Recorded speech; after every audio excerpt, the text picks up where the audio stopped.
성도 여러분, 그간도 주 안에서 평안하셨죠? 제가 1월 1일 날 들어왔는데 벌써 돌아갈 때가 되었습니다. 부족한 사람을 위해서 함께 기도에 동참해 주시고 제 사역에 함께 협력해 주셔서 지난 사역하는 기간 동안에 늘 우리 교회를 생각하면 감격하고 또 감사하고 또 성도 여러분들 한 사람 한 사람이 그 기도에 힘입어서 함께 동력하면서 사역하고 있다는 것을 현장에서 늘 느꼈습니다. 앞으로도 지속적으로 제가 현장에 나가 있지만 사역은 현장에 있다 하더라도 여기 본국에서 함께 기도로 동참하는 여러분들과 함께하는 사역이거든요. 그러니까 여러분들이 전부 다 한 사람 한 사람 함께 선교 현장에서 동참하고 있다 하는 그러한 심령으로 지속적인 기도를 부탁드립니다.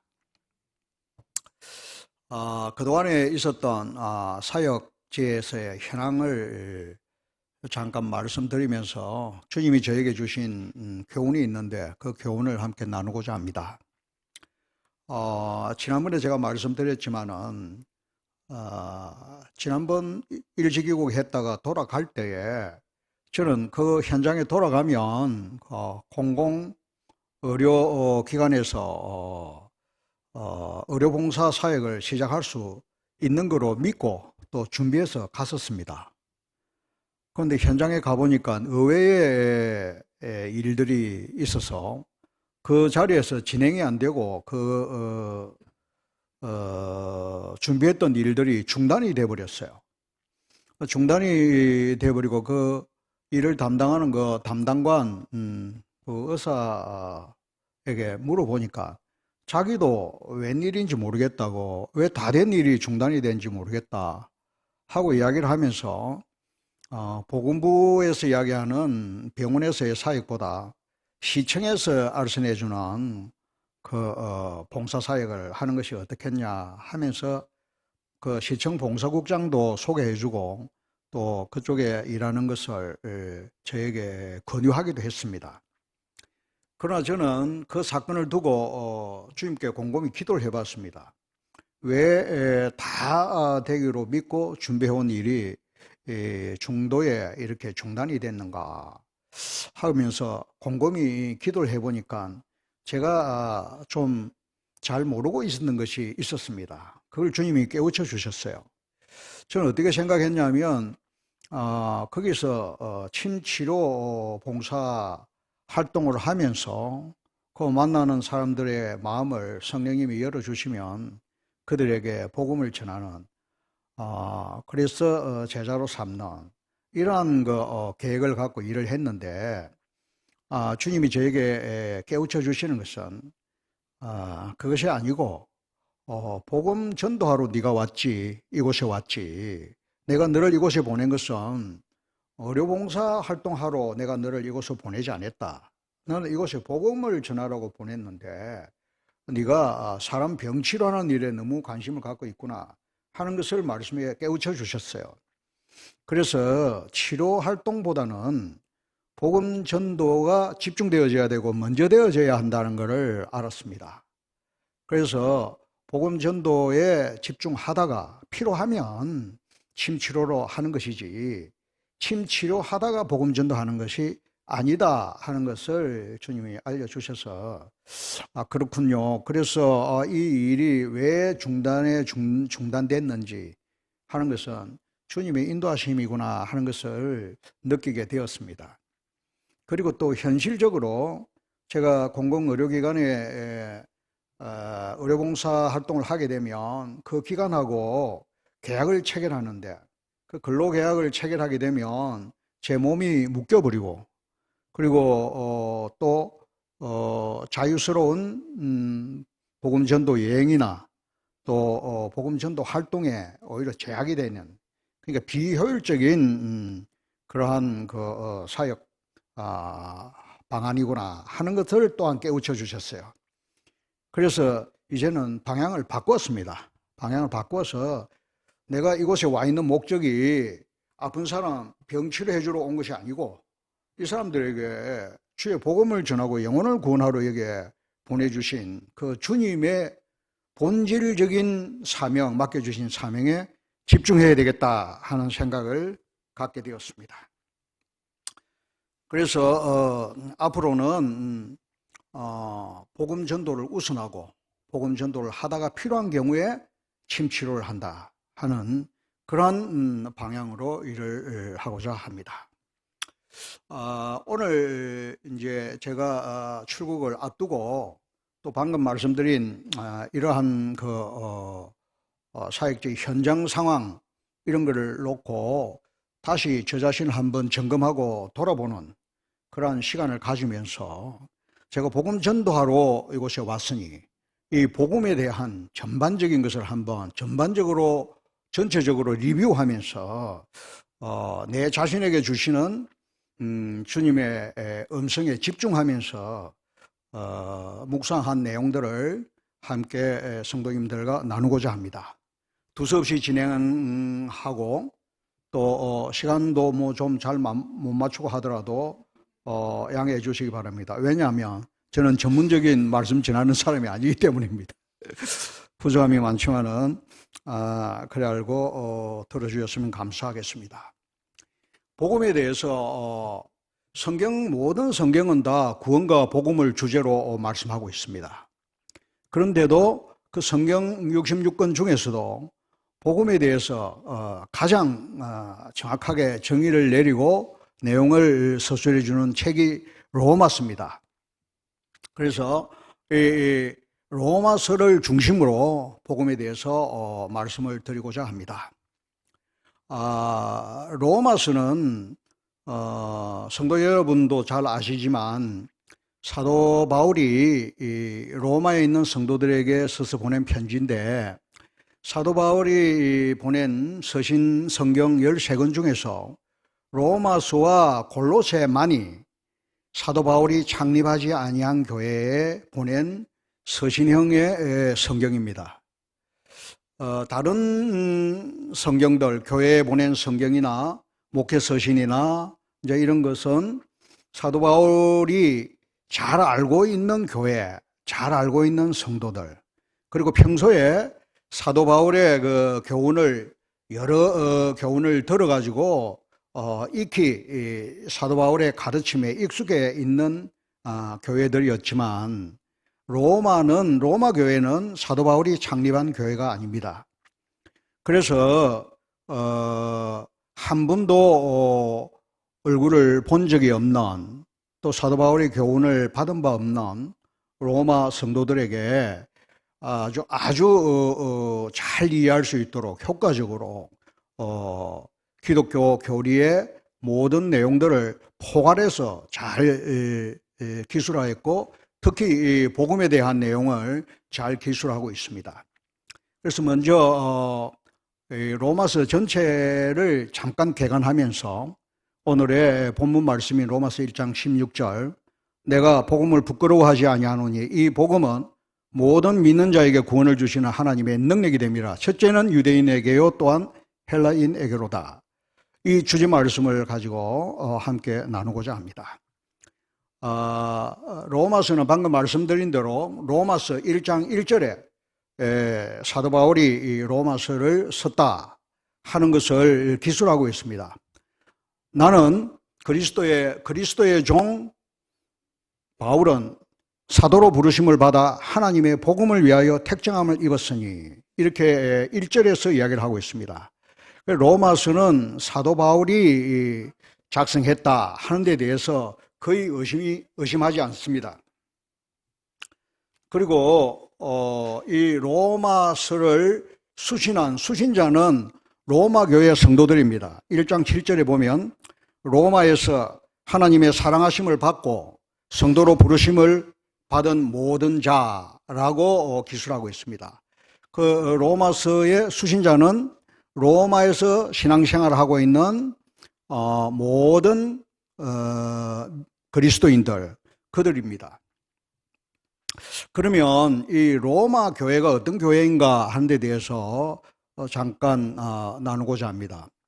로마 교회는 방금도 말씀드렸지만 사도 바울이 창립한 교회가 아닙니다. 그리고 베드로가 창립했다는 일설이 있는데 베드로가 창립한 교회도 아닙니다. 로마 교회는 사도행전 2장 10절에 보면 오순절날 성령 강림하실 때에 그때에 각처에서 온 수많은 유대인들이 있었습니다. 그때 그 가운데 그 기술하는 내용 중에서 로마에서 온 나그네라는 말씀이 있습니다. 그때 오순절 성령 강림 때에 로마로 여행 왔던 예루살렘으로 여행 왔던 로마에서 온 유대인들과 로마에서 온 입교한 사람들, 유대교에 입교한 사람들이 베드로의 설교를 듣고 개심하고 그리고 또 그 성령 강림하는 그 현장에서 직접 체험하고 그래서 주님을 믿고 영접해서 다시 살던 로마로 돌아가서 로마 교회를 세운 것으로 그렇게 보는 것이 거의 정설입니다. 그런데 이 사도 바울이 로마서를 쓸 당시에 로마 교회의 상황이 어땠냐 하는 것을 좀 알아야지 로마서를 이해하는 데 도움이 됩니다. 항상 수신자의 상황을 잘 알아야지 그 내용을 이해할 수 있겠죠. 그때에 로마에 기원 후 49년에 글라우디오라는 로마 황제가 있었습니다. 그때 로마 황제가 즉위한 지 한 7년, 한 9년 정도 됐을 때인데 그때 그 로마 역사에 의하면은 로마에 끊임없는 폭동이 일어났습니다. 유대인들의 폭동이었습니다. 유대인들이 폭동을 일으키는 것을 로마 사회에 이야기하기를 그리스도로 인해서 폭동이 일어났다 이렇게 기술하고 있습니다. 즉 무슨 이야기냐면 유대인들이 로마에 그 당시 한 5만 명 정도 살았는데요. 굉장히 많이 살았죠. 그런데 그 중에 예수님을 믿는 유대인들이 있고 예수님을 믿지 않는 유대인들이 있었습니다. 그들이 늘 다투었습니다. 그리고 서로 싸우고 폭동을 일으키기도 하고 이러한 그 분란이 지속되고 있을 때에 로마 황제 글라우디오가 거기에 대한 해결책으로 로마에 거주하고 있는 모든 유대인들은 다 로마를 떠나라 하는 칙령을 내렸습니다. 사도행전 20장 2절로 3절로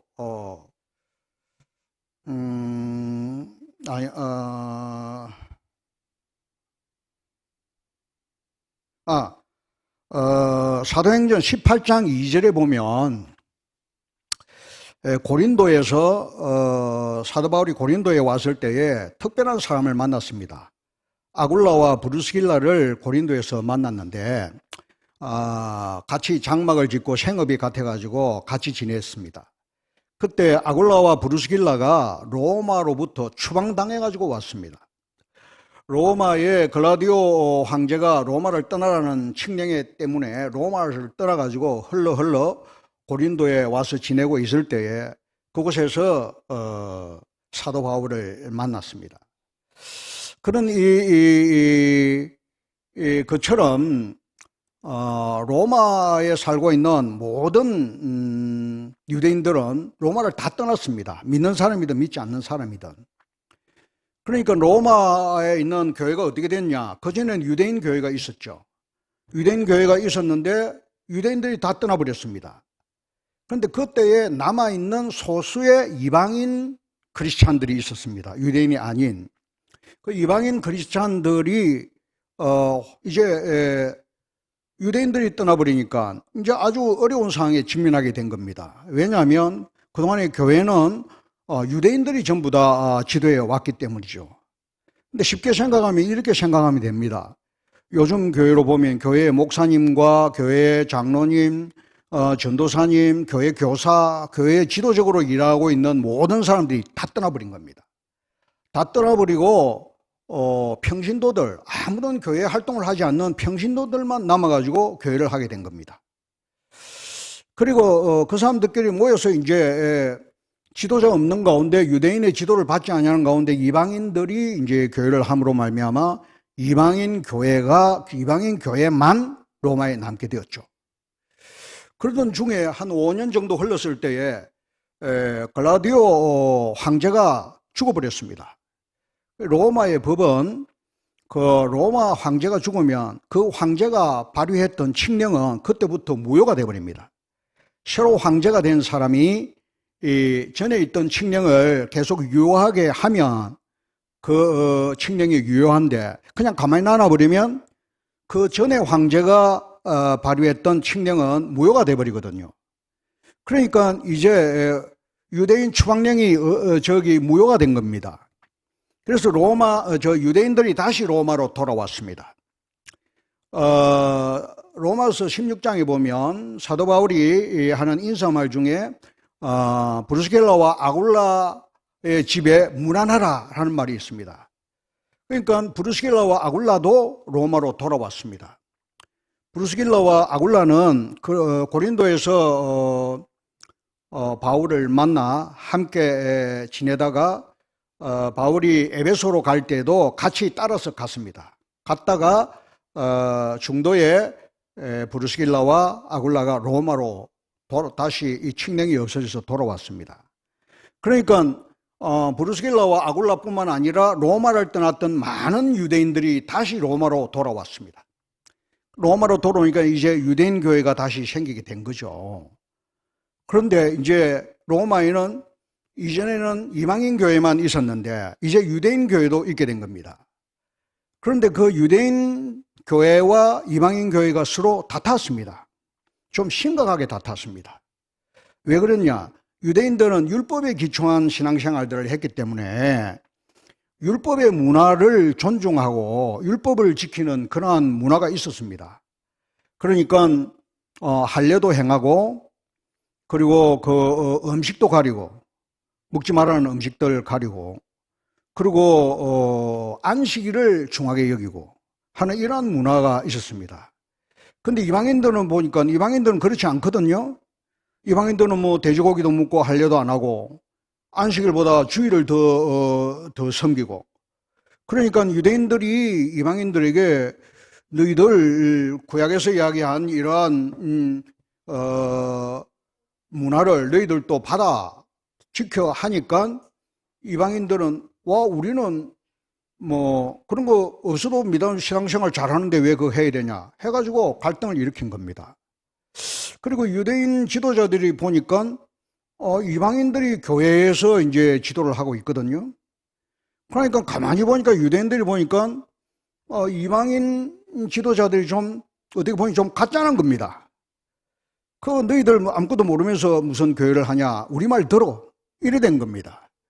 그러니까 지도권 다툼도 있고 그러니까 로마에 있는 교회가 이방인 교회와 유대인 교회가 갈등하고 있다 하는 그 소식이 바울의 귀에 들어가게 됐습니다. 그래서 바울이 실질적으로 이 로마서를 쓰게 된 그 배경이 로마에 있는 성도들, 유대인 성도들과 이방인 성도들 간의 화합을 위해서 이 로마서를 썼다 하는 것이 정설로 알려져 있습니다. 그러면 이 바울이 이 로마서를 언제 썼느냐, 어디서 썼느냐 하면 사도행전 20장 2절로 3절로 보면 바울이 3차 전도 여행 때에 여행을 마치고 난 다음에 예루살렘으로 가기 전에 2차 전도 여행 시에 창립했던 마게도니아와 헬라 지방에 있는 교회들을 순례를 하면서 그 성도들을 좀 세워주고 예루살렘 교회를 돕는 모금을 하고 있었습니다. 예루살렘 교회가 좀 공공에 처해 있었거든요. 그러니 좀 상대적으로 풍성한 이방인 교회가 예루살렘 교회를 좀 도와달라 하면서 부조 활동도 하고 또 기존에 창립했던 그 교회. 그러니까 바울은 1차 전도 여행은 아시아 중심으로 했지만 2차 전도 여행은 마게도니아와 헬라, 그러니까 빌립보와 베레아, 아덴, 고린도 등의 2차 전도 여행을 하고 그리고 3차는 에베소에서 중심으로 전도 여행을 했는데 에베소에서 3차 전도 활동을 끝내고 예루살렘으로 돌아가기 전에 이 2차 전도 여행을 했던 교회들을 순례하다가 고린도에 와서 잠깐 머물렀습니다. 거기에 보면 사도행전 20장 2절로 3절 여기를 보면 바울이 고린도에서 3개월간 머물렀다 이렇게 기록되어 있습니다. 그러니까 그때가 언제쯤이냐 하면 기원 후 57년경입니다. 그러니까 로마로 유대인들이 복귀된 지 한 2년 남짓 되었을 때죠. 그리고 그때에 고린도에서 2차 전도여행, 3차 전도여행 끝내고 2차 전도여행지를 다시 한번 돌던 그때인 AD 57년경에 저술했다. 이렇게 알려져 있습니다. 그리고 16장, 로마서 16장에 보면 갱그리아 교회 여집사 베베 편으로 이 편지를 로마로 보냈습니다. 갱그리아 교회가 어디냐면 고린도 바로 옆에 있는 고린도 안에 있는 고린도 외항 항구 조그마한 항구가 갱그리아였습니다. 그 갱그리아 조그마한 교회의 여집사 베베 편에 바울이 쓴 이 로마서 16장의 맨 마지막에 보면 드디오가 바울이 구술한 것을 대필했다 하고 나오거든요. 바울이 구술한 것을 드디오가 대필하고 그 갱그리아 교회 여집사 베베가 이 로마서를 가지고 로마로 가서 로마 교회에 전해 주었습니다. 그때가 AD 한 57년경이었습니다. 그때는 쫓겨났던 유대인들이 로마로 돌아온 지 2년 남짓 되었을 때였습니다. 그러면 바울이 왜 이 편지를 썼냐? 로마서 자체가 이야기하고 있는 로마서를 쓴 목적을 이렇게 이야기를 하고 있습니다.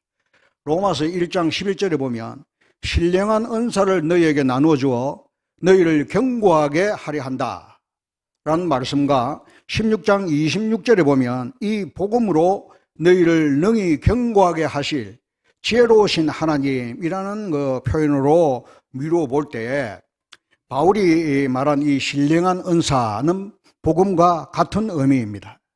그래서 그들을 신령한 은사를 주어서 복음을 바로 잘 깨우쳐 주어서 견고하게 세워줄 목적으로 선다라고 1장 11절에 이야기하고 있고 1장 13절에는 로마 성도도 다른 지방 이방인 성도와 같이 열매를 맺게 하려 한다. 그리스도인으로서 열매가 있는 열매 맺는 열매를 맺게 해주려고 이 편지를 쓴다. 그리고 로마서 12장에 보면 너희와 나의 믿음으로 말미암아 피차 안위함을 얻으려 한다 그랬어요. 바울이 로마 교회 성도들을 좀 위로하고 세워주고 뿐만 아니라 자기도 로마 교인들로부터 좀 위로를 받고 싶다라는 뜻을 비췄습니다. 로마서 15장 23절로 24절 여기 보면 바울이 또 이런 말을 하고 있습니다. 내가 스반나에 선교 여행을 갈 때에 로마를 잠깐 들를 터인데 그때 너희들이 스반나 선교 여행을 좀 지원해 달라라는 이야기였습니다. 그러니까 바울이 이 로마서를 쓴 목적은 로마 교회에 나중에 방문하게 될 때에 스페인 선교 여행을 좀 지원해 달라 하는 의미로 쓴다고 로마서 자체가 로마서를 쓴 목적을 이야기하고 있습니다. 그러나 밝히지는 않았는데 좀 전에도 말씀드렸지만 실질적으로 로마서를 쓴 목적은 로마서 9장, 10장, 11장은 유대인장입니다. 유대인의 구원과 또 이방인의 구원에 대해서 아주 상세하게 설명하고 있습니다. 그리고 로마서 2장, 3장에는 사도 바울이 유대인들을 신랄하게 비판하고 있습니다. 유대인들의 행태를 신랄하게 비판하고 있고 로마서 14장 1절로부터 15장 13절까지는 믿음이 강한 자와 약한 자에 대한 이야기를 하면서 화바라라는 이야기를 하고 있습니다. 믿음이 강한 자는 이방인 성도고 믿음이 약한 자는 유대인 성도입니다. 믿음이 강한 자는 이 음식도 먹고 저 음식도 먹는데 믿음이 약한 자는 음식을 가린다. 그러니까 믿음이 강한 자는 특별한 날을 존중해 하지 않는데 믿음이 약한 자는 안식일을 중하게 여긴다. 그러니까 유대인들은 음식도 가리고 안식일을 또 날도 가리고 할례도 행하고 하는 이런 걸 하지만 이방인들은 그런 걸 다 뛰어넘어서 자유하게 주님을 섬긴다. 그런 말을 하면서 믿음이 강한 자는 믿음이 약한 자를 받고 믿음이 약한 자는 믿음이 강한 자를 비판하지 말라 하는 말이 있습니다. 그러고 보아 유대인 성도와 이방인 성도 간의 화합을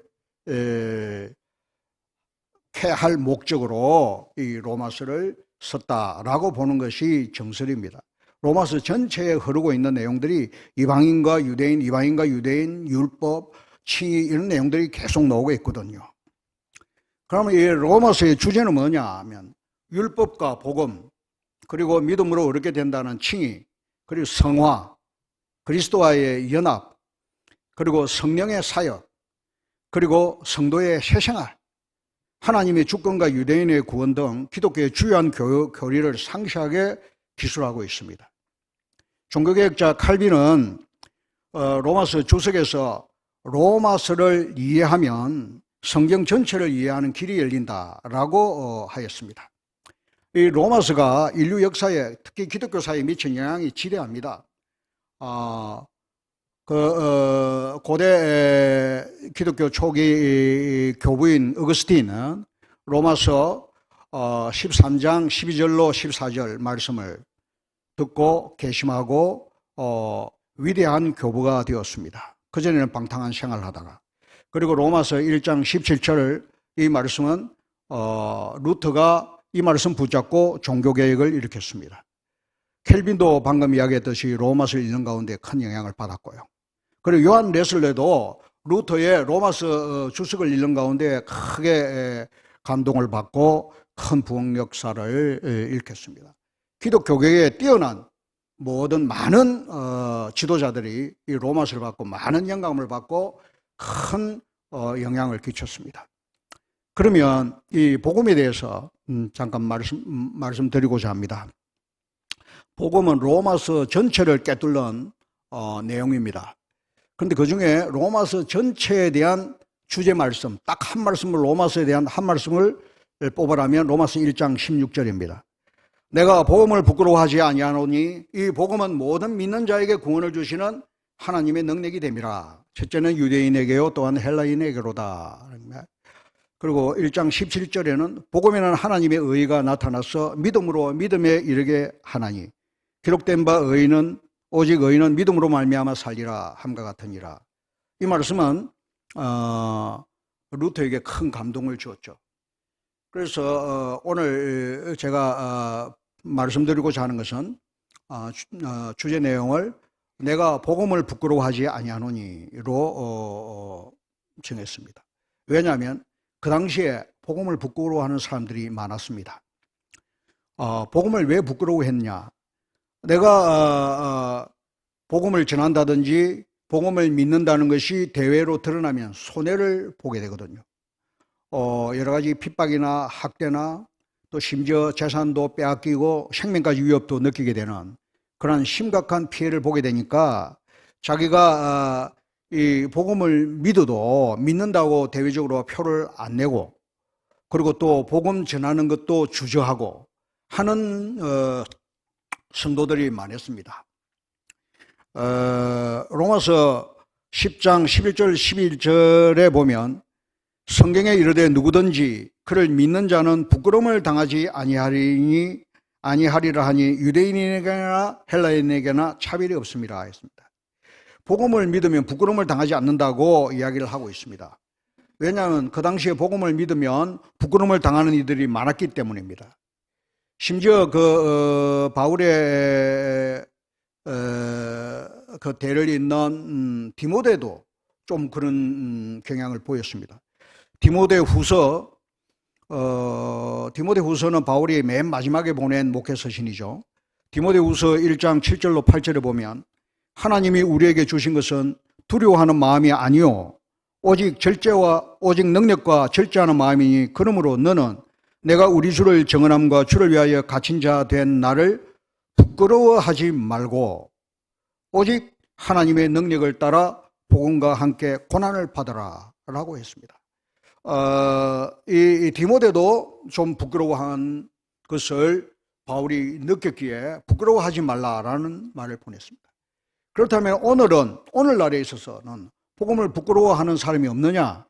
아닙니다. 오늘날도 복음을 부끄러워하는 사람이 많습니다. 제가 오랜 직장생활 하는 가운데에서 그 사람이 주일날 되면 열심히 교회 생활하고 믿음 생활 잘 하는데 직장에서는 전혀 그리스도인으로서의 정체성을 드러내지 않는 사람을 많이 봤습니다. 그리고 주일날은 모르죠. 교회 와서 믿음 생활 하는지. 그런데 평소에는 그리스도인의 행실을 전혀 안 하고 세상 문화를 쫓아서 사는 사람들이 많습니다. 그 사람들은 예수 믿는다는 것이 오히려 자기 생활을 하는 데 대해서 손해보기 때문에 드러내지 않으려고 하는, 복음을 부끄러워하는 사람들이죠. 제가 있는 그 곳에는 그들이 전부 다 복음을 부끄러워합니다. 믿는 개신도들 거의 대부분이, 극소수를 제외하고는. 그들은 그리스도로 개종했다는 것을 가족에게까지도 안 나타냅니다. 열심히 믿는 사람이 돼도 자기 딸도 엄마가 그리스도인 줄 모릅니다. 남편 물론 모르고. 그리고 많은 사람들이 그리스도인임을 드러내지 않습니다. 그래서 대부분의 제가 있는 곳에 있는 개종한 사람들, 그 사람들을 보고 칭하기를 크리슬람이라 그럽니다. 그리스도교를 믿는다고 하면서 대외적으로는 이슬람 교도와 똑같이 행동을 하니까요. 왜 그런 행동을 합니까? 그들은 심각한 손해를 보기 때문입니다. 가족들로부터 왕따당하고 취직도 안 되고 학대당하고 핍박당하고 하기 때문에 그것이 무서워서 그렇게 안 하고 있는 사람들, 이 크리스람들이 대부분입니다. 그렇지 아니하는 사람은 당국이나 이곳에 너무나 핍박이 심하거든요. 그 학대가 심지어 목숨을 잃는 경우도 있습니다. 그러면 그 사람들이 왜 이렇게 복음을 부끄러워합니까? 이 복음에 대해서 좀 더 이제 상세하게 알아보면 이 복음이라는 말이 무슨 말인가? 그 당시의 사람들, 바울이 서서 보낸 로마에 있는 그 로마인들이 복음이라는 말을 많이 썼습니다. 그 복음이라는 말을 히랍어로 유앙겔리온이라고 하는데, 이는 기쁜 소식, 메시지, 좋은 소식의 메시지, 훌륭한 아름다운 소식의 메시지를 지칭하는 말입니다. 이 말은 그 당시 사람들은 뭐냐면 평화의 왕 로마 황제와 그의 행적과 그 로마 황제의 탄생이나 즉위, 그리고 로마의 정복과 확장, 이런 소식이 전해질 때 그는 복음을, 자기네들 복음이다, 그렇게 이야기를 했습니다.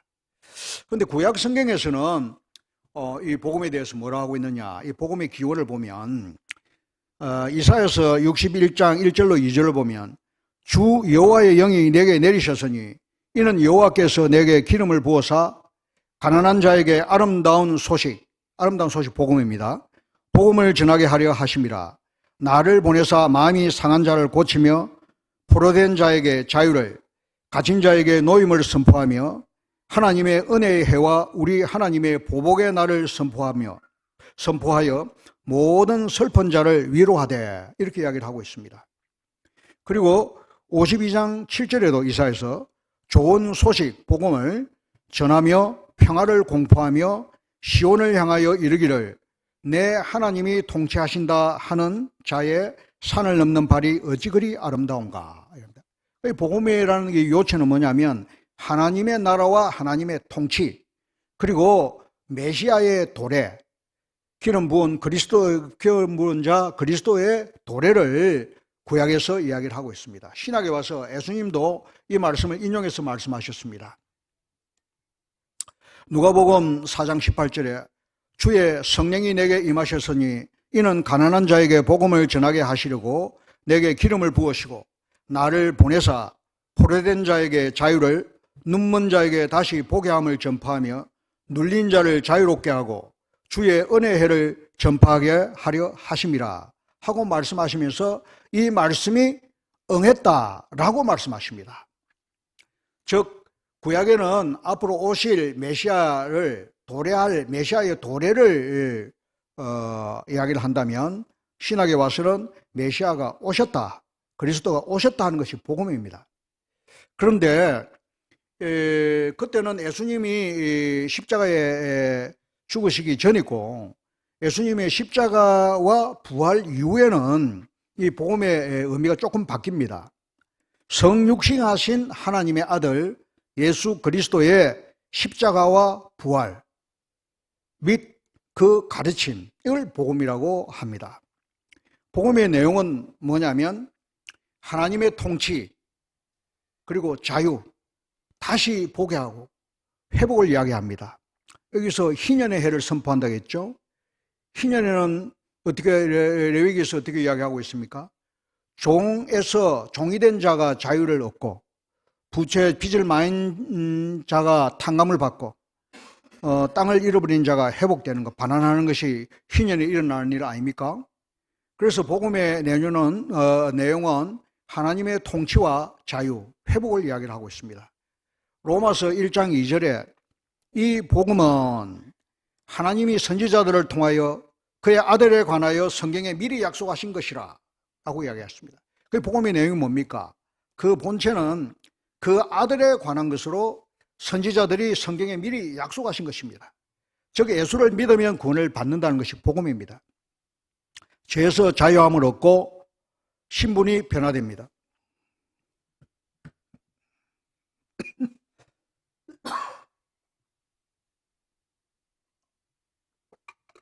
죄송합니다. 즉 새 사람이 되고 양자가 되고 영생의 복을 받습니다. 로마서 1장에 1장 1절에서부터 17절까지 이 복음이라는 단어가 7번 나옵니다. 1장 1절에 하나님의 복음, 2절에 이 복음은 아들에 관한 것임, 9절에 그의 아들의 복음, 15절에 너희에게 복음 전하기를 원한다, 16절에 복음을 부끄러워하지 아니한다, 16절에 또 복음은 모든 믿는 자에게 구원을 주시는 하나님의 능력이고요, 17절에는 복음에는 하나님의 의가 나타났다고 하고 있습니다.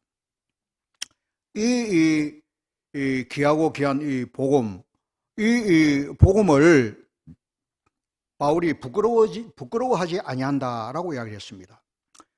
부끄러워하지 아니한다는 말은 그 당시에서 수사학적으로 반어법적으로 쓴 겁니다. 부끄러워한다는 것은 오히려 자랑한다 하는 그런 의미입니다. 바울은 이 복음을 나는 자랑한다 라는 말을 부끄러워하지 아니한다라고 반어법적으로 기술한 것입니다. 이 바울이 왜 복음을 부끄러워하지 아니하는가 하는 이유를 설명하고 있습니다. 이 복음은 하나님으로부터 왔습니다. 로마서 1장 1절에 예수 그리스도의 종 바울은 사도로 부르심을 받아 하나님의 복음을 위하여 택정함을 입었으니 합니다. 하나님의 복음이라고 하고 있습니다. 하나님의 복음은 하나님이 가지신 복음, 소유격이죠. 하나님이 가지신 복음이랍니다. 하나님이 만드셔서 하나님이 가지고 계신 복음, 하나님이 창안하신 복음이라는 것입니다. 그리고 하나님으로부터 온 복음, 즉 하나님이 창안해서 우리에게 주신 복음이라는 의미입니다. 하나님이 만드신 것입니다. 창조주시오 만물의 주권자이시며 나를 지으신 하나님이 우리에게 주신 복된 소식, 이 기쁜 소식이 복음이기 때문에 바울은 이 복음을 자랑하고 싶었습니다. 바울은 이 복음을 받았고 자신이 소유했기 때문에 하나님의 복음을 로마서 2장 16절과 16장 25절에는 나의 복음이라고 이야기하고 있습니다. 하나님이 창안하셔서 만드신 복음을 하나님이 나에게 주셨기 때문에 이제는 이 복음은 내 복음이 된 것입니다. 나의 복음이 된 것입니다. 그래서 바울은 이 복음을 자랑한다라고 이야기했습니다. 두 번째, 바울이 왜 복음을 자랑하느냐? 16절에 보면 이 복음은 모든 믿는 자에게 구원을 주시는 하나님의 능력이 됨이라 하고 있습니다. 복음은 구원을 주시기 때문입니다. 복음을 믿으면 구원을 받기 때문에 바울은 이 복음을 자랑하고 있습니다. 그러면 구원이 뭡니까? 성경에서 말하는 구원은 인간 존재의 슬픔, 인간 존재의 한계, 인간 존재의 흠으로 인해 가지고 고통 겪고 있는 사람들에게 하나님이 행하셨던 일, 행하시는 일, 행하실 일을 구원이라고 말씀하고 있습니다. 눌린 자에게 자유를 준다고 누가복음 4장 18절에서 이야기를 하셨죠. 건강 회복과 온전하게 된다. 마가복음 2장 17절을 보면 온전하게 해줍니다. 평화와 정의로운 생활 환경으로 우리를 이끌어 주십니다. 그러면 이 구원이라는 것이 어떤 상황에 주어지느냐 하면, 이 구원은 자기가 노력하고 힘쓰면 획득할 수 있는 것이 아닙니다. 구원은 스스로의 노력으로는 도저히 벗어날 수 없는 공공한 상황에 빠져 있을 때에 외부로부터 구조자가 와서 나를 이 상황에서 벗어나게 해주는 것을 구원이라고 합니다. 그러니까 나는 스스로 내 힘으로는 벗어날 수 없는 참으로 참혹한 상황에 있는 나를 누군가가 와서 건져줄 때 구원받았다라고 이야기를 하고 있습니다. 육체적으로 익사 위에 물에 빠져 죽어가고 있는 자들 건져준다든지, 사막에 조난되었거나 또 난파로 인해 가지고 무인도에 조난되었을 때에 헬기가 와서 나를 건져줄 때, 그때 자기는 도저히 벗어날 수 없는 상황에 있을 때 외부로부터 와가지고 건져준다는 겁니다. 또 육체적인 질병도 그렇습니다. 심각한 질병에 걸려 있을 때 도저히 나을 수 없는, 인간으로서 고칠 수 없는 그런 병에 들었다든지, 그리고 악령의 세력에 붙잡혀 있다든지 할 때에 그것을 회복시켜 주시는 것입니다. 성경에는 예수님이 하시는 많은 사역 중에 병자를 구원하시고 귀신을 쫓아내는 그러한 사역들을 하셨습니다. 육체적으로 구원하셨습니다. 예수님의 육체적 구원 사역은 영적 구원으로 연결되어집니다. 육적 구원으로만 그치지 않습니다. 이 영적 구원은 무엇인가? 로마서 1장 18절 이후부터 3장 22절까지 계속 지속되어지는 내용은 인간의 이 운명이 대해서 적혀 있습니다. 하나님의 진노의 심판 아래에 있는 인간 존재의 모습을 아주 상세하게 설명해 놨습니다. 인간은 어느 누구나 할 것 없이 이러한 하나님의 진노의 심판 아래에 있는 존재입니다. 그런데 이 심판에서 벗어나게 해 주시는 것이 영적 구원입니다. 그 징벌을 예수님이 대신 받으시고 우리에게 구속의 은혜를 베풀어 주셔서 우리를 이 영적인 하나님의 진노에서 벗어나서 하나님의 자녀가 되는 우리의 신분의 변화가 일어나게 되죠. 죄인에서 의인이 되고 마귀의 종에서 하나님의 자녀가 되고 하나님과 불화한 관계에서 화목하게 되고 세상에 끌려다니는 삶이 성령의 이끌림을 받는 새로운 삶을 살게 되는 것입니다. 이 구원은 단번에 일어난 구원이죠. 그러니까 구원을 이야기를 할 때 구원은 과거형입니다. 그러면서 또 현재형이고 현재 진행형입니다.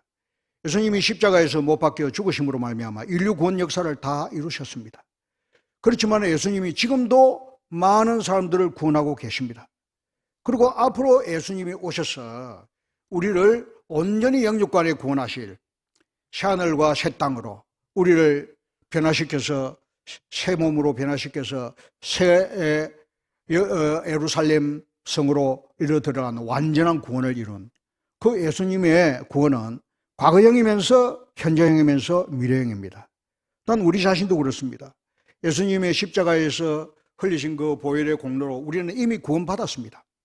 그렇지만 지금도 계속 우리는 성화 과정을 겪으면서 구원을 이루어가고 있고 또 종국적으로 우리의 몸이 변화되어서 새 사람이 되어져서 새 예루살렘 성 안에 들어가게 될 그때 우리는 완전한 구원을 이루게 될 것입니다. 그래서 구원은 과거형이면서 미래형이고 현재형이고 미래형입니다. 그래서 히브리서 2장 3절에 우리가 이같이 큰 구원을 등한히 여기면 어찌 그 봉을 피하리요. 이 구원은, 이 존귀한 구원을 등한히 여기면 안 됩니다. 그리고 고린도 전서 15장 2절에 너희가 만일 내가 전한 그 말을 굳게 지키고 헛되이 믿지 아니하면 그로 말미암아 구원을 받으리라. 이 바울이 설명하고 있는 이 복음을, 이 구원을 가만히 있으면 안 됩니다. 지켜야 합니다. 지키지 아니하면 잃어버립니다. 지금 우리가 이 구원을 지키면서 나아가야 합니다. 그리고 빌립보서 2장 12절에 그러므로 나의 사랑하는 자들아 너희가 나 있을 때뿐 아니라 더욱 지금 나 없을 때에도 두렵고 떨림으로 너희 구원을 이루라고 하셨습니다. 그러니까 지금은 우리는 계속 이 구원을 이루어가야 하는 이 과제를 수행 중에 있는 이러한 자들입니다. 그리고 미래에 주님의 재림과 새하늘과 새 땅, 새 예루살렘 도래를 소망하면서 영생의 소망을 갖고 우리는 살고 있습니다. 이거는 구원은 미래형입니다. 세 번째, 왜 바울은 이 복음을 자랑하느냐, 부끄러워하지 아니하느냐? 복음을 믿으면 구원을 받기 때문입니다. 로마서 1장 16절에 보면 이 복음은 모든 믿는 자에게 구원을 주시는 하나님의 능력이 됨이라 했습니다. 복음은 믿는 자는 구원받기 때문에 바울은 복음을 자랑하고 있습니다. 사람의 공로나 노력이나 자질로 구원받는 것이 아니라 하나님이 보내주신 이 복음, 하나님의 복음, 그의 아들 주 예수 그리스도를 믿기만 하면 구원을 받습니다. 사람이 마음으로 믿어 의에 이르고 입으로 시인하여 구원에 이르느니라. 믿음 외에 다른 방법으로는 구원받을 길이 없습니다. 다원주의는 비성경적입니다. 믿는 것 외에는, 예수님 믿는 것 외에는 구원받을 길이 없습니다. 믿는다는 것과 순종하는 것은 거의 동의어입니다. 불가분의 관계가 있습니다. 성경에는 믿음과 순종을 동의어처럼 이야기하고 있습니다. 1장 8절에 너희 믿음이 온 세상에 전파됨이라. 16장 19절에 너희 순종함이 모든 사람에게 들리는지라. 16장 26절에 모든 민족이 믿어 순종하게 하시려고 알게 하신 바 그 신비의 계시를 따라 된 것이니 이 복음으로 너희를 능히 견고하게 하실 지혜로우신 하나님께 라고 이야기하십니다. 1장 5절에도 그의 이름을 위하여 모든 이방인 중에 믿어 순종하게 하나니라고 했습니다. 이 순종과 믿음을 분리할 수 없습니다. 나는 믿는다 하면서도 예수님의 교훈과 가르침을 순종하지 아니하면 믿는다고 할 수가 없습니다. 많은 사람이 오해하고 있어요. 내 하나님의 아들 예수님 믿는다고. 예수님이 내 죄를 사하여 주신 것 믿는다고. 그러면서 예수님 가르침은 지키지 않거든요. 그건 안 믿는 겁니다. 믿는다는 것은 순종이 따라줘야 믿는 것입니다. 그럼 네 번째 바울이 복음을 자랑하는 이유는 차별이 없습니다. 1장 16절 이 복음은 모든 믿는 자에게 구원을 주시는 하나님의 능력이 됩니다. 모든 믿는 자입니다. 여기는 남자, 여자, 가진 자나 없는 자나 귀한 높은 자나 낮은 자나 할 것 없습니다. 모든 사람 차별 없이 누구나 아무리 존귀한 사람이라도 예수님 안 믿으면 구원 못 받고 아무리 미천한 사람이라도 예수님 믿으면 구원 받습니다. 누구든지 예수님을 믿으면 구원 받습니다. 3장 22절에 곧 예수 그리스도를 믿음으로 말미암아 모든 믿는 자에게 하나님의 의인이 차별이 없느니라 했습니다. 그리고 이 복음은 구원을 주시는 하나님의 능력이라고 하셨습니다. 이 복음은 모든 믿는 자에게 구원을 주시는 하나님의 능력이 됩니다. 구원은 사람의 활동이 아니죠. 하나님이 우리 속에서 구원을 창출해 내십니다. 하나님이 우리 속에서 구원을 산출해내는 그것은 하나님의 능력입니다. 에베소서 2장 19절에 그의 힘의 위력으로 역사하심을 따라 믿는 우리에게 베푸신 능력의 지극히 크심이 어떤 것인지 너희로 알기를 구하노라 라고 바울은 기도하고 있죠. 빌립보서 2장 13절에도 너희 아래서 행하시는 이는 하나님이시니 자기의 기쁘신 뜻을 위하여 너희에게 소원을 두고 행하시나니 내 속에서 행하시는 하나님의 능력이 나를 구원의 길로 인도하시기 때문입니다. 이 구원은, 하나님의 구원은 영원한 구원이요 확정적인 구원이요 이 구원을 빼앗을 자가 아무도 없습니다. 8장 33절에 보면 누가 능히 하나님께서 택하신 자를 고발하리요 어렵다 하신 이는 하나님이시니 누가 정죄하리요. 어느 누구도 우리를 구원하시는 하나님의 사랑, 하나님의 능력을 제어할 존재는 세상에 없습니다. 이 하나님의 능력이 우리를 구원하시기 때문입니다. 누가 우리를 그리스도 사랑에서 끊으리요 환난이나 공고나 박해나 기근이나 적신이나 위험이나 칼이라. 내가 확신하노니 사망이나 생명이나 권세들이나 천사들이나 권세자들이나 현재일이나 장래일이나 능력이나 높음이나 깊음이나 다른 어떤 피조물이라도 우리를 우리 주 예수 그리스도 안에 있는 하나님의 사랑에서 끊을 수 없느니라. 이 하나님의 능력이 우리를 붙잡고 있기 때문에 우리의 구원은 확실하고 영원합니다. 우리는 이 복음을 굳게 잡고 나아가야 됩니다. 이 복음에는 하나님의 의가 나타났습니다. 17절에 보면 복음에는 하나님의 의가 나타나서 믿음으로 믿음에 이르게 하나니, 바울은 이 복음에는 하나님의 의가 나타나기 때문에 복음을 자랑한다 하고 있습니다. 하나님의 의는 하나님이 마련해서 우리에게 주시는 의입니다. 하나님이 창안해서 나에게 주신 의입니다. 죄인에게 의의 옷을 입히시고 의롭다고 간주해 주십니다. 우리가 복음이신 주 예수님을 믿으면 하나님이 우리를 의롭다고 여겨주십니다. 우리가 의로운 것이 아니고 복음이신 주 예수를 믿는 우리에게 예수님의 의를 우리에게 입혀주시고 의롭다고 여겨주시기 때문입니다. 내가 의로운 게 아니에요. 하나님이 예수님의 옷을 입었으니 너 의롭다 하고 간주해 주시기 때문에 우리가 의로운 겁니다. 복음 외에 하나님이 나타내신 의가 또 있습니다. 그럼 율법입니다. 율법도 하나님의 의의 표현입니다. 로마서 3장 7절에 율법을 온전히 지킨 의인은 하나도 없으며 깨닫는 자도 없고 하나님을 찾는 자도 없고 23절에는 모든 사람이 죄를 범하였으며 하나님의 영광에 이르지 못하더니 했습니다. 율법은 지킬 수 있는 사람이 아무도 없습니다. 많은 율법을 다 지키다 하더라도 한 개만 어기면 율법을 어긴 겁니다. 우리 형법 체계에서도 많은 형법 체계 중에 형법 한 개만 어기면 우리는 깜방에 갑니다. 형법 위에 다른 거 다 지켜도 250조 어기면 그냥 살인자로 깜빡에 들어가게 되는 겁니다. 한 개만 어기면 안 됩니다. 율법에서 탐하지 말라 했는데 탐하지 않은 사람이 있습니까? 모두가 다 탐심을 갖고 있죠. 그러니까 이 율법을 통해서 구원을 받을 수 없기 때문에 율법은 하나님의 의지만 율법은 우리에게 복음이 될 수 없는 것입니다. 그래서 이 사도 바울은 이 복음에 대해서 강박관념을 가지고 있습니다. 1장 14절 15절 보면 헬라인이나 야만이나 지혜 있는 자나 없는 자에게 다 내가 빚진 자라. 그러므로 나는 할 수 있는 대로 로마에 있는 너희에게도 복음 전하기를 원하노라 라고 이야기를 하고 있습니다. 빚진 자의 심정으로 복음을 전한다는 겁니다. 빚져 보셨습니까? 요즘 이자율이 세가지고 빚 갚기 아주 빚 때문에 힘들다 하는데 내가 돈을 벌어서 능력으로 갚을 수 있는 빚을 지금 이야기하는 빚이 아닙니다. 이 빚은 내가 가지고 있는 모든 자원과 능력을 다 동원해도 갚을 수 없는 빚, 그 빚을 이야기합니다. 갚을 수 없는 빚을 진 자라는 겁니다.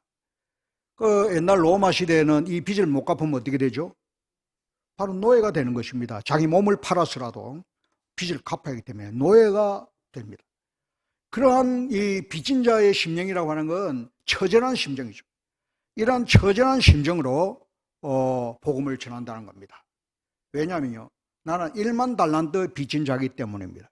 이 1만 달란트 빚을 나로서는 갚을 수가 없기 때문입니다. 그래서 바울은 이 빚진 자의 심정으로 누구에게든지 이 복음을 전한다고 하셨습니다.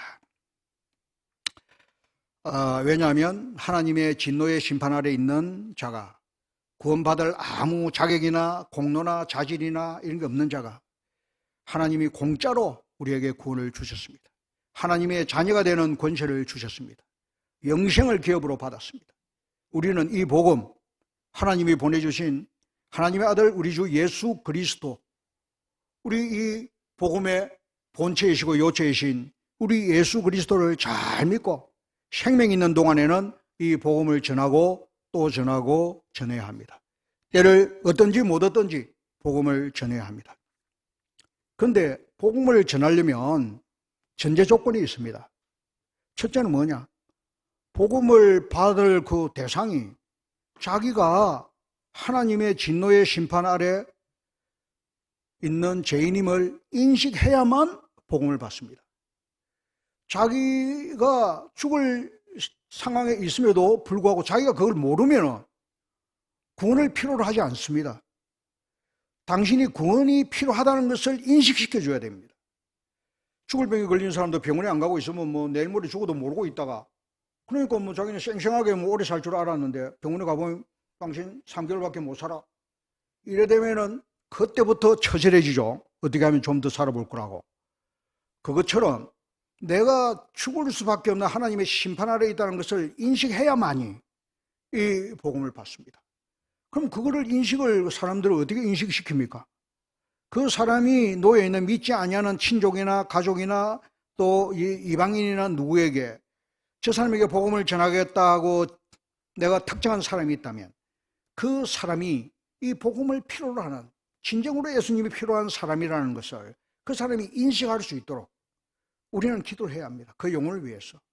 그래서 그 사람이 그걸 인식해야만이 이 복음을 받아들이죠. 그게 먼저입니다. 예수님 아무리 그냥 전해도 자기는 쌩쌩한 사람은 복음 아무리 전해봐야 전혀 안 믿습니다. 그래서 먼저 해야 될 것이 바로 이것입니다. 그리고 어떤 사람은 이 복음을 믿고 구원받는 사람은 하나님이 창세전에 미리 택해놨습니다.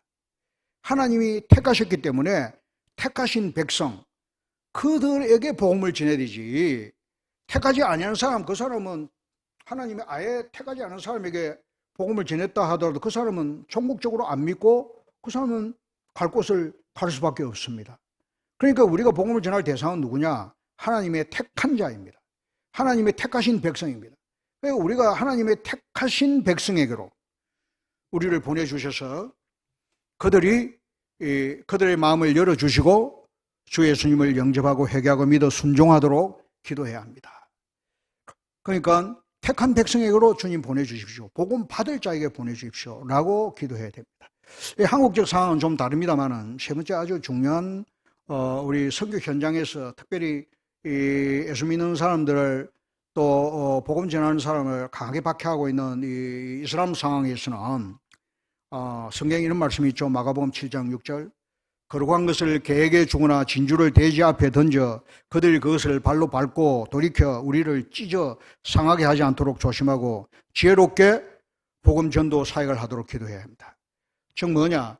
이 사람은 우리는 모릅니다. 그 사람이 예수를 믿게 될지 안 믿게 될지 모르겠지만 그 사람에게 그냥 아무에게나 가서 복음을 전하게 되면 그 사람은 우리를 개처럼 물고 뜯고 찢을 수 있습니다.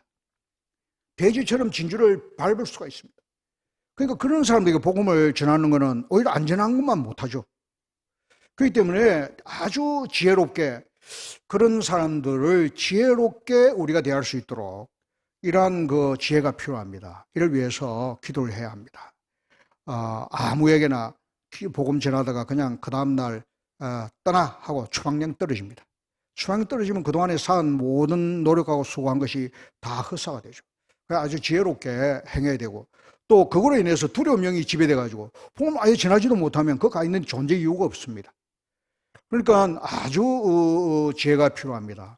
이런 일을 위해서 성도님들 기도를 부탁드립니다. 제가 떠나기 전에 기도 부탁 말씀드리겠습니다. 첫째는 주님의 마음, 아버지의 마음을 주시옵소서. 무슬림들을 불쌍히 여기고 사랑하는 마음을 주시옵소서. 저들을 사랑하는 마음을 주시기를 성도님들 기도 부탁드립니다. 그리고 모든 방해하는 자들의 계계와 도모를 막아주시고 제 마음을 불불듯 하셔서 거침없이 복음 전도의 길로 다름질하게 해 주시옵소서. 조금 전에 말씀드린 이런 방해하는 자들, 그런 계계와 도모 다 주님 막아주시고 내 마음에 불을 계속 붙여주셔서 복음 전도의 길로 다름질하도록 기도해 주시기를 부탁합니다. 세 번째는 저를 주께서 택하신 자들에게로 보내주셔서 길 잃은 양들, 강도 만나 빼앗기고 맞아 거의 죽어가고 있는 자들, 그리고 악령에 붙잡혀서 포로된 자들, 그들을 주님의 우리 안으로 들여서 하나가 되게 하는 사명, 이 사명을 잘 감당할 수 있도록 기도를 부탁드립니다. 조금 길어졌는데요. 양해해 주시고 기도드리겠습니다. 참 좋으신 주님,